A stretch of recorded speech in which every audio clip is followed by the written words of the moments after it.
It's the buzzword of the day, recession. You hear everyone asking the same questions. Are we in a recession? How bad will it get? Can we make it through? Believe it or not, this is likely not the first recession you've seen, meaning you've survived it before. Before 2020, the US has officially faced 13 recessions since the Great Depression of 1929. Each crisis was different in cause, length, and depth. For example, the 1973 recession started when the US was cut off from global oil supplies, while simultaneously facing major debts from the Vietnam War. Just as history reveals there are several ways a recession starts, there are also several strategies to not only survive one, but to bounce back stronger. Here are the best recession bounce back stories from history, companies that survived, and what we can learn from them. 1. For some companies, a recession is an advantage that catapults growth. Take Airbnb, for example. In 2008, the housing market collapsed, with millions unable to repay their bad debts. An unpredictably catastrophic global recession followed, lasting 18 months. Everyone was looking for a way to make some extra cash. Enter Airbnb, the virtual service that allows you to turn your spare bedroom or couch into cash. The founders believed firmly in their idea, even though others didn't. A fire lit under them, and they used the hype surrounding the 2008 presidential campaign to sell Cap'n McCain and Obama O's cereal boxes to quickly raise $30,000 when investment firms were holding on tightly to their capital. The gamble paid off, investing heavily in marketing, and in just a few short months, thousands of homeowners were posting on Airbnb from around the world. And just 3 years later, Airbnb was valued at $1 billion, proving that an economic crisis doesn't have to stop you before you can even start. 2. Not every business feels the brunt of recession in the same way. While no company is immune, some industries, like luxury brands, are less impacted than most. Consider the ultra-luxury brand Versace. During the 2008 crisis, it, along with many other businesses, endured some layoffs across the globe. But while some of their high-end competition, like Dolce & Gabbana, chose to slash prices to stay viable, Versace resolutely refused to bend. The company stood by their claim that Versace's clientele demanded exclusive products, no matter the cost, even launching a premium $2,000 bottle of perfume during the height of the recession. And although Versace might have lost as many as 80% of their customers during this time, that would only account for 30% of their total sales. At first, that might sound alarming, but Versace was founded in the middle of a recession, and experience let them know that wealthy clients tend to prioritize luxury over anything else. Frankly, its elite clientele ensured that Versace's rebound was faster and more robust than many other retail brands. Unfortunately, studies show that 17% of businesses do not survive a recession, and at least 80% don't fully recover even 3 years afterward. But if you're comfortable charging upwards of $1,000 for a collared shirt, knowing people will continue to pay for it, those kinds of statistics need not apply. 3. For our next example, let's look at a company you might have even used last night. In 1997, Netflix started offering rent-by-mail DVDs without late fees to compete against Blockbuster. And by the year 2000, Netflix was struggling. The dot-com recession was especially hard on online businesses.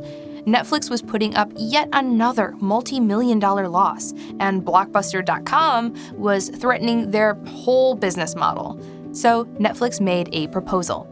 It offered its digital expertise to operate the Blockbuster website if Blockbuster would simply buy Netflix for $50 million. The execs laughed little Netflix out of the room. Even though Netflix's original plan to ride out this recession was to be absorbed by the larger competitor, they decided to persevere and really double down by exploiting Blockbuster's late fee pain points, something customers universally hated, but Blockbuster was reluctant to ease up on. After all, late fees made up to 16% of their revenue. One by one, Netflix continued to lure exasperated Blockbuster customers. And by 2007, just before yet another major recession, Netflix yet again invested into the future of entertainment, pivoting into online streaming. Any movie you want on demand. And by 2010, it was over. Blockbuster declared bankruptcy while Netflix reached a $10 billion valuation, just a brief stop on its upward trajectory to the streaming giant we know and use today.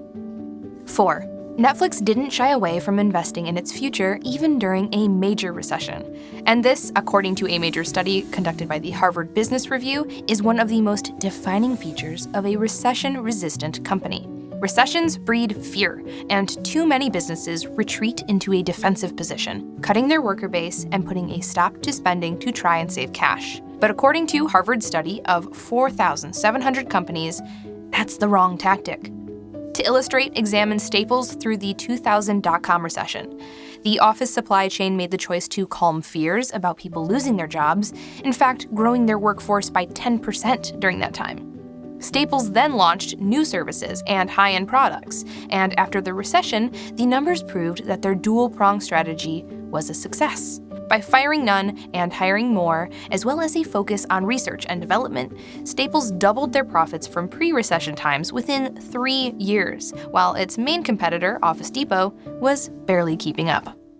5. And finally, some companies can stay afloat during a recession simply because they keep it in the family. In 1623, a chemical alchemist in the Ottoman Empire was trying to come up with a way to create gold, but instead invented a metal alloy that worked very well as a musical instrument. The Sultan at the time gave him the name Zildjian, which means cymbalsmith, and the Zildjian brand of musical instruments was born. At the time, it wasn't exactly a thriving business model, as most cymbals were used by solo players or accompanying the main attraction. But all that changed in 1680 when composers started incorporating the unique percussion instrument into operas, compositions, and major classical works. And by that time, Zildjian was the only brand you would consider. After nearly 400 years, Zildjian has faced more recessions than have even been measured, and yet it continues to thrive as the music world's most preferred brand of cymbals. The company has even helped shape musical vocabulary, inventing terms like crash, ride, and effects to describe the different sounds produced by a Zildjian product. And since its humble beginnings in an empire half a world away, Zildjian has been there to provide the exact same secret alloy, a family secret that's been passed down for centuries. The lesson we can learn here is this: no matter the strategy, fear is not the answer to a recession. Continue to minimize these short-term losses while keeping an eye on the future. That's what it takes to keep your cool while everyone else is panicking. With a smart strategy, some planning, and maybe a little luck, your business could be the next one we feature. And thanks for taking the time to watch. If this is at least the second video you've seen of ours, that's a sign you should like and subscribe. We don't make the rules, we just enforce them. And keep on writing comments. We love what we read from every single one of you.